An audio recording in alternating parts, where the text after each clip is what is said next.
Hello friends, welcome back. आज जिस interesting topic के बारे में हम आपसे बात करना चाहते हैं वो हाल ही में सुप्रीम कोर्ट के द्वारा जारी किए गए नोटिस, जिसमें सेंटर से पूछा गया है कि ये कानून जिसको सेडिशन लॉ भी कहा जाता है, जिसको सेक्शन 124A ऑफ आईपीसी भी कहा जाता है, क्यों जरूरी है 75 इयर्स ऑफ इंडिपेंडेंस के बाद भी। सो दोस्तों, आज का ये टॉपिक अबाउट सेडिशन लॉ और सेक्शन 124A ऑफ आईपीसी के बारे में हम आपको सबसे पहले बताएंगे कि ये लॉ है क्या।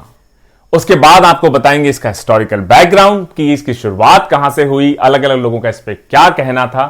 फिर आपको बात बताएंगे कुछ इंपॉर्टेंट जजमेंट्स के बारे में, और फिर आपको बताएंगे लास्ट में कुछ सजेशंस कि क्या इसमें रिफॉर्म्स लाए जा सकते हैं।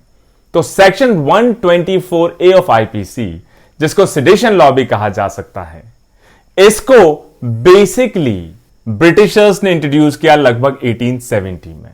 और यह लॉ पावर देता है, चाहे वो स्टेट गवर्नमेंट हो या सेंट्रल गवर्नमेंट हो, उनको कि उनके खिलाफ कोई भी व्यक्ति अगर किसी तरह की हेट्रेड, कंटेम्प्ट या किसी तरह का एक्साइटमेंट या attempts to excite dissatisfaction, disaffection towards government established by the law की कोशिश करता है, तो उसको सेक्शन 124A ऑफ आईपीसी के तहत बुक किया जा सकता है। और इसकी सजा लाइफ इंप्रिजनमेंट तक भी हो सकती है। लाइफ इंप्रिजनमेंट के साथ साथ इसमें फाइन भी लगाया जा सकता है। और यह ऐसा कंट्रोवर्शियल कानून रहा है, ब्रिटिश पीरियड से लेके आज तक कई गवर्नमेंट्स आई, कई गवर्नमेंट्स गई, लेकिन इस कानून के यूज या मिसयूज को लेकर हमेशा एक डिबेट बनी रही है। कई बार कोर्ट्स में भी चैलेंज हुआ, और जो लैंडमार्क जजमेंट है सेक्शन 124A का, जिसमें सुप्रीम कोर्ट की कॉन्स्टिट्यूशनल बेंच में 1962 में जो Kedarnath Singh versus state of Bihar case है, उसमें काफी स्क्रूटिनी के बाद कहा कि अभी हमें लगता है कि सेडिशन लॉ या सेक्शन 124A ऑफ आईपीसी की इस देश को जरूरत है। उसके बाद कई बार ये हाई कोर्ट्स में गया, कई बार सुप्रीम कोर्ट्स में गया, कई बार लेजिस्लेटिव डिबेट्स भी हुई, लेकिन आज की सच्चाई यह है कि 75 इयर्स ऑफ इंडिपेंडेंस के बाद भी ये कानून ज्यों का त्यों बना हुआ है। अब क्वेश्चन है कि क्या ये लॉ सच में वैलिड कहा जा सकता है। एक तरफ तो हमारे कॉन्स्टिट्यूशन का आर्टिकल 19(1)A है, जो कि फंडामेंटल राइट है, which gives every citizen right to free speech and expression. कोई भी आप अभिव्यक्ति अपनी कर सकते हैं फ्रीली। और दूसरी तरफ ये सेक्शन 124A है, जो कहता है कि अगर आपने कुछ ऐसा बोल दिया जिससे सरकार के प्रति डिसअफेक्शन क्रिएट हो जाए, या आप अटेम्प्ट कर लें या कंटेम्प्ट कर लें, तो आपको section 124A life imprisonment plus fine के तहत आपको चार्ज किया जा सकता है। तो एक तरफ तो आपको फंडामेंटल राइट अभिव्यक्ति की आजादी देता है, दूसरी तरफ आपको सेक्शन 124A एक बेड़ी में जकड़ देता है कि आप सरकार के खिलाफ नहीं बोल सकते। तो क्वेश्चन हमेशा यह आता है कि दोनों में से बड़ा कौन। फंडामेंटल राइट्स को ये कॉन्ट्रावीन करता है, तो हिसाब से तो फंडामेंटल राइट सबसे सुप्रीम है, लेकिन फंडामेंटल राइट्स के ऊपर भी कुछ ना कुछ रुकावटें हैं, रेस्ट्रिक्शंस हैं, जिनकी बात हम अब अगली कुछ स्लाइड्स में करेंगे दोस्तों। तो कई बार जब ये चैलेंज हुआ, तो सुप्रीम कोर्ट ने फाइनली कहा कि देखिए, कानून तो 124A वैलिड है, लेकिन इसको तब तक ना लगाया जाए किसी के ऊपर जब तक उसके बोलने से किसी तरह का वायलेंस होने की संभावना ना हो। अगर मुझे लगा कि मैं खुश नहीं हूं सरकार की इस फलाना एक्टिविटी से, इस योजना से, इस तरीके से, इस तौर से, वो पर्याप्त आधार नहीं है सेक्शन 124A को लगाने का, लागू करने का। लेकिन अगर आप ऐसी बात कोई कह दें कि आओ दोस्तों इस जगह पे इकट्ठा हो, सरकार के खिलाफ विद्रोह कर दिया जाए, वायलेंस कर दिया जाए, तो उस केस में सेक्शन 124A का लगाया जाना एकदम अप्रोप्रिएट है, उचित है। तो यह है सेक्शन 124A। अब क्विकली हम बात कर लें थोड़े से हिस्टोरिकल बैकग्राउंड के पास, कि आखिर ये शुरू कैसे हुआ। और आप बड़े सरप्राइज होंगे ये बात सुनकर कि सेक्शन 124A जो कि ब्रिटिश लेगेसी है, एक्चुअली ओरिजिनल आईपीसी का ये कभी हिस्सा रहा ही नहीं था। 1860 में जब लॉर्ड मैकाले ने ओरिजिनल आईपीसी बनाई तो सिर्फ वॉर को बेसिकली ट्रीजन माना गया था कि अगर आप जंग छेड़ देंगे सरकार के खिलाफ तो उसके लिए आपको पनिश किया जा सकता है। लेकिन सर जेम्स फिट्जेम्स स्टीफन, उन्होंने 1870 में इसको इंसर्ट करवाया। उस वक्त जो वहाबी मूवमेंट बेसिकली जोरों पर था ब्रिटिशर्स के खिलाफ, और वहाबी मूवमेंट में मुस्लिम्स गांव गांव जाकर लोगों को जागरूक करते थे, खासतौर से हमारी मुस्लिम कम्युनिटी को, कि यह आपका रिलीजियस बेसिकली ड्यूटी है कि आप अंग्रेजों के इस एक्सप्लॉयटेटिव शासन के खिलाफ बोलें और इसके खिलाफ आप रिवोल्ट करें, इसके खिलाफ आप विद्रोह करें। और उसको दबाने के लिए स्टीफन ने बेसिकली 1870 में डिमांड की, यह बिल इंट्रोड्यूस किया गया कि ऐसे प्रोविजन जो कि यूके ट्रेजन फेलनी एक्ट 1848 के इक्विवेलेंट हो, स्ट्रिक्ट हो, ऐसे प्रोविजन सेक्शन 124A के तहत लाए जाएं ताकि इंडियंस की आवाज जो भी ब्रिटिश गवर्नमेंट के अगेंस्ट बोलने की कोशिश करे, चाहे वो वहाबी मूवमेंट हो या और भी लोग हों, हमारे फ्रीडम फाइटर्स हों, उनकी आवाज को दबाया जा सके और ब्रिटिश रूल को आगे बढ़ाया जा सके। तो यह रहा इसका हिस्टोरिकल बैकग्राउंड।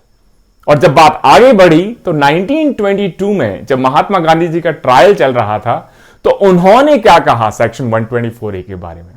उन्होंने कहा कि section 124A is the prince among the political sections of IPC design to suppress liberty of the citizens. मतलब ये ऐसा बेसिकली प्रिंस है पॉलिटिकल सेक्शंस आईपीसी के जिसको स्पेसिफिकली डिजाइन किया गया है कि लोग या सिटीजन्स फ्रीली अपनी बात ना कह सकें या अपनी लिबर्टी इंजॉय ना कर सकें, उसको दबाने के लिए। उसके बाद फिर 1942 में जस्टिस मॉरिस ने निहारेंदु दत्त मजूमदार केस में इसका जो स्कोप था कि कब कब इसको लागू कर सकते हैं, इसको नैरो डाउन करने की कोशिश की। और जब देश आजाद हुआ, कॉन्स्टिट्यूशन बेसिकली बनने लगा, तो अप्रैल 29, 1947 में फंडामेंटल राइट सब कमिटी, जिनके हेड कौन थे, सरदार वल्लभ भाई पटेल, उनको ऐसा लगा कि सेडिशन एक लेजिटिमेट ग्राउंड हो सकता है फ्री स्पीच को रोकने के लिए। अगर आप section 19(1)(a) of the constitution देखें जो आपको ये राइट देता है, right to free speech and expression, तो सेक्शन 19(2) उस पर रीजनेबल रिस्ट्रिक्शंस लगाता है कि चाहे वो हेल्थ हो, एटसेट्रा एटसेट्रा एटसेट्रा, या पब्लिक ऑर्डर हो, उसी तरीके से सेडिशन भी उसमें एक रीजनेबल रेस्ट्रिक्शन होना चाहिए। लेकिन जब बाकी लोगों ने इसको अपोज किया कि भाई देश आजाद हो गया है, लोकतांत्रिक हो गया है, डेमोक्रेटिक हो गया है, तो फिर बोलने की आजादी क्यों नहीं होनी चाहिए, तो फिर इस आइडिया को ड्रॉप कर दिया गया। और लड़ाई यही है कि एक तरफ तो हमारे पास एक कानून है सेक्शन 124A जो 1870 मतलब हमारे संविधान से पहले प्री कॉन्स्टिट्यूशनल टाइम्स का कानून है। एक तरफ हमारा कॉन्स्टिट्यूशन है जो हमें थ्रू सेक्शन 19(1)(a) पावर देता है, फंडामेंटल राइट या मौलिक अधिकार देता है कि आप फ्रीली कोई भी बात अपनी बोल सकते हैं। और इसी के तहत इसको 1951 में पंजाब हाई कोर्ट ने तारा सिंह गोपीचंद केस में 124A को क्वैश कर दिया। कहा कि जब 19(1)(a) आपको बेसिकली अथॉरिटी देता है, फ्रीडम देता है कि आप कोई भी बात अपनी फ्रीली कह सकते हैं, तो ये जो इतना पुराना कानून है अंग्रेजों ने बनाया था इंडियंस की आवाज को दबाने के लिए, वो कोई सेंस नहीं बनता कि आजादी के बाद लगातार चलता रहे। लेकिन खेल बदल गया 1962 में जब सुप्रीम कोर्ट की कॉन्स्टिट्यूशनल बेंच ने सारी चीजों को एनालाइज करने के बाद यह जजमेंट दिया और इस 124A के सेडिशन लॉ को अपहेल्ड किया और उन्होंने कहा कि कॉन्स्टिट्यूशनली वैलिड है ये सेक्शन 124A या सेडिशन लॉ, लेकिन इसका जो यूज है उसको आप किस तरीके से रेगुलेट करेंगे या इसका जो मिसयूज हो सकता है उसको आप कैसे नैरो डाउन करेंगे, फोकस इस पे होना चाहिए। और सुप्रीम कोर्ट ने कहा कि जब तक कोई व्यक्ति वायलेंस के लिए बेसिकली कोशिश ना करे अपनी स्पीच के थ्रू, आप सेक्शन 124A नहीं लगा सकते। लेकिन सच्चाई तो यह है दोस्त, सुप्रीम कोर्ट ने तो गाइडलाइंस जारी की, लेकिन सरकार के बाद सरकार, चाहे वो स्टेट गवर्नमेंट्स हो चाहे सेंट्रल गवर्नमेंट्स हो, बहुत सी बार उन गाइडलाइंस को नहीं माना। कई बार जानते हुए, कई बार अनजाने में, कई बार हो सकता है पॉलिटिकली मोटिवेटेड हो, कई बार सिचुएशन को संभालने के लिए हो, सेक्शन 124A का मिसयूज लगातार होता रहा है दोस्तों। अब थोड़ी सी डेटा की बात कर ले कि सेक्शन 124A क्योंकि इतनी ब्रॉड डेफिनेशन है, क्लियर नहीं है। आप कहेंगे disaffection towards the government. Disaffection क्या है? कि मैं ये कह दूं कि मेरे मोहल्ले में सफाई नहीं है, मैं सरकार से खुश नहीं हूं, तो क्या ये डिसअफेक्शन है? मैं कह दूं मेरा अस्पताल में दवाइयां नहीं है, तो क्या ये डिसअफेक्शन है? मैं कह दूं स्कूल में बच्चों की पढ़ाई अच्छी नहीं हो रही, तो क्या ये डिसअफेक्शन है? या डिसअफेक्शन उसको कहा जाए कि आओ दोस्तों, जो हमारी लेजिटिमेटली चुनी हुई सरकार है, इसको उखाड़ फेंका जाए, सब अपने अपने हथियार लेके आओ और भारत के खिलाफ युद्ध छेड़ा जाए। मुझे लगता है कि शायद जो सेकंड बेसिकली मैंने एग्जांपल दिया वो स्ट्रिक्टली 124A की डेफिनेशन में आना चाहिए, और यही डिबेट है। तो जब इसको इतना आसानी से बेसिकली स्लैप कर दिया जाता है किसी के ऊपर, तो कोर्ट्स का कन्विक्शन रेट लगभग क्या रहा होगा? 80%, 50%, 40%? सिर्फ 3.3%, 3.5% से भी कम लोग इसमें लास्ट में जाके कन्विक्ट होते हैं। मतलब कोर्ट में सरकार प्रूव कर पाती है कि वास्तव में ये सेक्शन 124A के तहत इन्होंने कोई क्राइम किया है। बाकी 96.7% लोग इसमें छूट जाते हैं। तो फिर क्वेश्चन आपका कि जब इतनी भारी संख्या में लोग छूट ही जाते हैं कोर्ट्स के थ्रू, तो फिर दिक्कत क्या है? तो मैं आपको ले जाना चाहूंगा हमारा जो पुराना लेक्चर है जुडिशियल रिफॉर्म्स का, कि इंडिया का जुडिशियल प्रोसेस इतना स्लो है, लिथार्जिक है, इनएफिशिएंट मैं जिसे कहूंगा है, कि उसमें एक नॉर्मल मुकदमे की सुनवाई में 20, 30 साल लग जाते हैं। तो अगर 30 साल के बाद कोई आदमी छूट भी जाए, तो 30 साल की तो उसकी जिंदगी एक गलत मुकदमे में फंसे होने के कारण पूरी तरह बर्बाद हो गई। कोर्ट के चक्कर, कचहरी के चक्कर, वकील के चक्कर, उसके बाद जेल में, अपील में, उसकी पूरी लाइफ तो बर्बाद ही हो गई। अगर वो 50 साल की एज में जाके कोर्ट बोलता है सॉरी गलती हो गई, आपने ऐसा कोई क्राइम नहीं किया और स्टेट ने आपको गलत फंसा दिया, अब उसकी लाइफ में उसके पास बचा ही क्या है? तो प्रोसेस अपने आप में बहुत बड़ा टॉर्चर है, प्रोसेस अपने आप में बहुत बड़ा पनिशमेंट है। इस वजह से डिबेट होती है कि कुछ सेफगार्ड्स लाए जाएं, या तो इसको पूरी तरह हटा दिया जाए, या ऐसी गाइडलाइन सेफगार्ड्स लाए जाएं कि इसका मिसयूज कम से कम किया जा सके दोस्तों। और ये ऐसी चीज थी कि फ्रीडम फाइटर्स को दबाने के लिए जब रूल लाया गया था, तो अब तो सिचुएशन पूरी तरह बदल चुकी है। और इसी क्रम में जो एक बहुत important judgment of the Bombay high court in 2015, जिसमें उन्होंने केदारनाथ जजमेंट, जिसमें उन्होंने सुप्रीम कोर्ट के 5 अदर मेजर जजमेंट्स, जिसमें Balwant Singh versus state of Punjab का एक बहुत इंपॉर्टेंट केस है, उनका एग्जाम्पल देते हुए कहा, रिटेरेट किया कि महाराष्ट्र गवर्नमेंट गाइडलाइंस फ्रेम करे कम से कम महाराष्ट्र के लिए, कि वहां पे इसके मिसयूज को खत्म किया जा सके, कम किया जा सके। जो Balwant Singh versus state of Punjab judgment था, बड़ी इंटरेस्टिंग कहानी है कि जब माननीय प्रधानमंत्री श्री इंदिरा गांधी जी का असैसिनेशन हुआ, उस वक्त 3 लोगों ने बेसिकली स्लोगन्स रेज किए। उनको सेडिशन लॉ या सेक्शन 124A के तहत बुक किया गया, उनके ऊपर चार्जेस फ्रेम किए गए। लेकिन जब मामला सुप्रीम कोर्ट में पहुंचा, तो सुप्रीम कोर्ट ने कहा कि 3 लोग कैजुअली अगर कोई स्लोगन दे रहे हैं, तो उसको सेडिशन नहीं कहा जा सकता, उसको हेट्रेड नहीं कहा जा सकता, उसको डिसअफेक्शन बाय द गवर्नमेंट नहीं कहा जा सकता। तो बॉम्बे हाई कोर्ट ने बोला कि ऐसे संगीन मामले में से सीरियस मामले में भी सुप्रीम कोर्ट ने अप्रिशिएट किया 19(1)(a) freedom of speech and expression को। तो उन्होंने उसी का हवाला देते हुए एडवोकेट जनरल और महाराष्ट्र गवर्नमेंट को कहा कि आप लॉज फ्रेम करिए, और उसी को फॉलो करते हुए महाराष्ट्र गवर्नमेंट ने इसमें स्पेसिफिक गाइडलाइंस बाद में जारी की कि जो उनकी लॉ एनफोर्समेंट एजेंसीज हैं, उनकी एडमिनिस्ट्रेशन है, पुलिस है, वो इन गाइडलाइंस को बेसिकली फॉलो करें। इनफैक्ट किसी को बुक करने से पहले वो सबसे पहले तो लीगल ओपिनियन ले लें डिस्ट्रिक्ट लॉ ऑफिसर से कि public prosecutor district law officer से पूछे कि वास्तव में इन पर्टिकुलर के द्वारा किया गया क्राइम या दी हुई स्पीच इस सेडिशन लॉ या सेक्शन 124A में आता भी है या नहीं है। अगर आता है तो ही आप आगे बढ़ें, वरना आप 124A में उसको बुक ना करें, उसकी लाइफ खराब ना करें। तो यह तो कहानी हो गई कि 124A है क्या, स्टार्ट कैसे हुआ, किस लिए बनाया गया था, अलग अलग लोगों को क्या कहना है, हाई कोर्ट का क्या कहना है, सुप्रीम कोर्ट का क्या कहना है। अब बात हो जाए कि इसमें किस तरीके के रिफॉर्म्स लाए जा सकते हैं। एक तो आउटकम हो सकता है इसको पूरी तरह हटा दिया जाए, जैसे कि यूके की तर्ज पर ही यह लॉ बनाया गया था और यूके इस लॉ को कब का हटा चुका है। इसी तरीके से अमेरिका में भी ऐसा लॉ बहुत पहले ही खत्म किया जा चुका है। तो जब वर्ल्ड की बड़ी डेमोक्रेसीज, एडवांस डेमोक्रेसीज और जिन डेमोक्रेसीज के आधार पर हमारा कॉन्स्टिट्यूशन बना है, हमारे सिस्टम्स बने हैं, उन्होंने जब ऐसे लॉ को खत्म कर दिया तो इंडिया आज भी 75 साल बाद भी इस बोझ को क्यों ढो रहा है।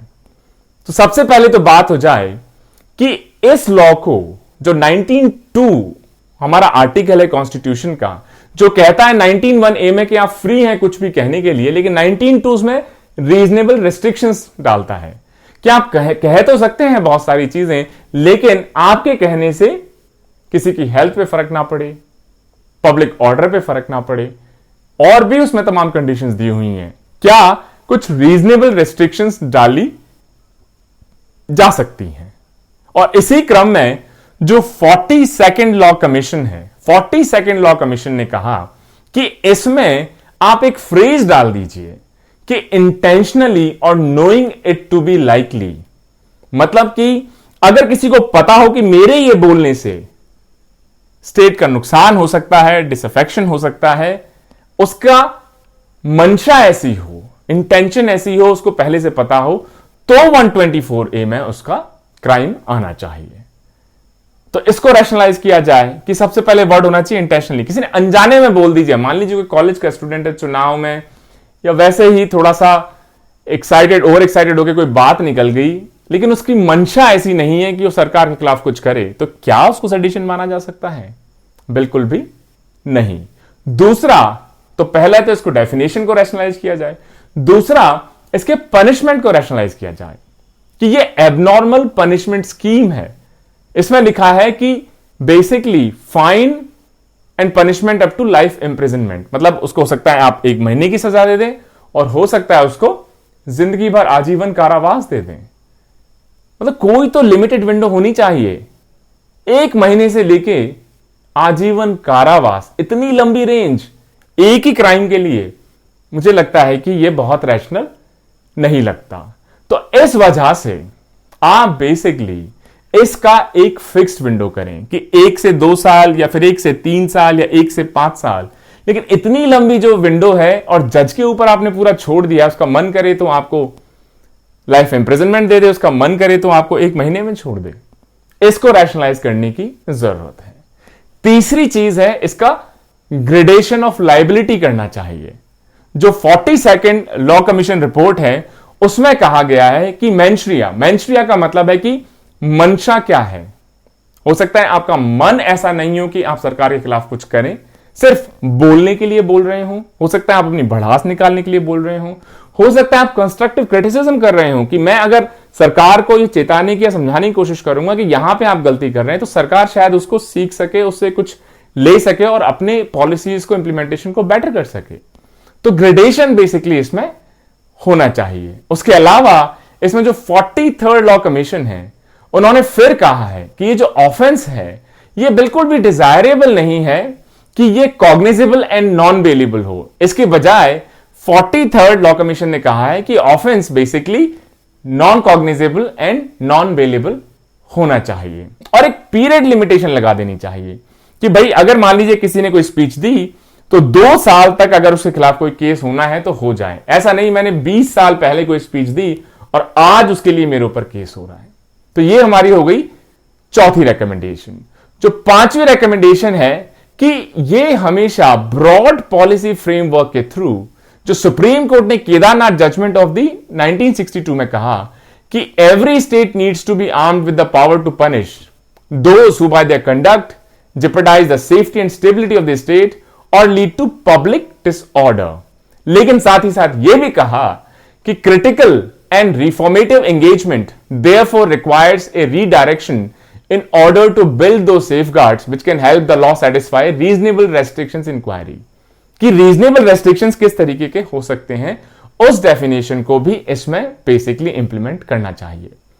अच्छी चीज है दोस्तों कि सुप्रीम कोर्ट कि कॉन्स्टिट्यूशनल बेंच ने इस सब्जेक्ट को अब बड़ी सीरियसनेस के साथ टेकअप कर लिया है और उन्होंने हाल ही के कई केसेस, चाहे आंध्र प्रदेश गवर्नमेंट ने जो अभी 2 तेलुगु न्यूज चैनल्स को बुक किया सेक्शन 124A में, उसके साथ 2 जर्नलिस्ट हैं जिसका नाम है किशोर चंद वांकिंगम और कन्हैयालाल शुक्ला, इनको जब बुक किया गया सेक्शन 124A में, तो इन सारी चीजों से पर्टर्ब होकर डिस्टर्ब होकर सुप्रीम कोर्ट ने फाइनली एडमिट किया कि इस केस की या इस लॉ की वैलिडिटी की सुनवाई अब दोबारा होनी ही चाहिए। उसी क्रम में मुझे लगता है परसों के दिन की बात है कि बेसिकली सुप्रीम कोर्ट ने नोटिस जारी किया ये कहते हुए कि आप हमें क्लियर कहिए कि 75 साल बाद भी ऐसा कानून हमें क्यों चाहिए जो आजादी से लगभग